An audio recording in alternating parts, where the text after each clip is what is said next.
मुंबई महापालिकेतील खिचडी घोटाळा प्रकरणात ईडीकडून अटक करण्यात आलेले ठाकरे गटाचे सचिव सूरज चव्हाण यांना विशेष पीएमएलए कोर्टानं 22 जानेवारीपर्यंत ईडी कोठडी सुनावली आहे। आमदार आदित्य ठाकरे यांचे निकटवर्तीय अशी ओळख असलेल्या सूरज चव्हाणांना ईडीकडून बुधवारी रात्री अटक करण्यात आली होती।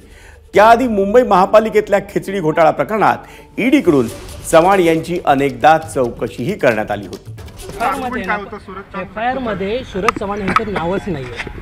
त्यांनी जी अरेस्ट मेमो बनवला आणि त्यांनी जी रिमांडसाठी जी कारणं दिलीत ना, त्या कारणामध्ये त्यांनी फक्त एकच कारण सांगितलं आहे की जी सूरज चव्हाण इन्व्हेस्टिगेशनच्या वेळेला फक्त इव्यासी उत्तर देतात, हे एवढं एकमेव कारण दिलं आहे। पहिली गोष्ट त्यांचं एफआयआरमध्ये खरं तर नाव असायला होतं, विदाऊट त्यांचं नाव त्यांनी डायरेक्ट त्यांना अरेस्ट केले। माननीय न्यायालयाने सांगितलं की ईडी कोठडी दिलेली आहे तोपर्यंत फक्त 1 तास त्यांच्या वकिलांना भेटायला मिळेल आणि 1 तास त्यांच्या फॅमिली मेंबर्स म्हणजे वाईफ असेल किंवा अजून कोण फॅमिली मेंबर्स असेल त्यांना 1 तास भेटायला मिळेल। एबीपी माझा, उघडा डोळे बघा नीट।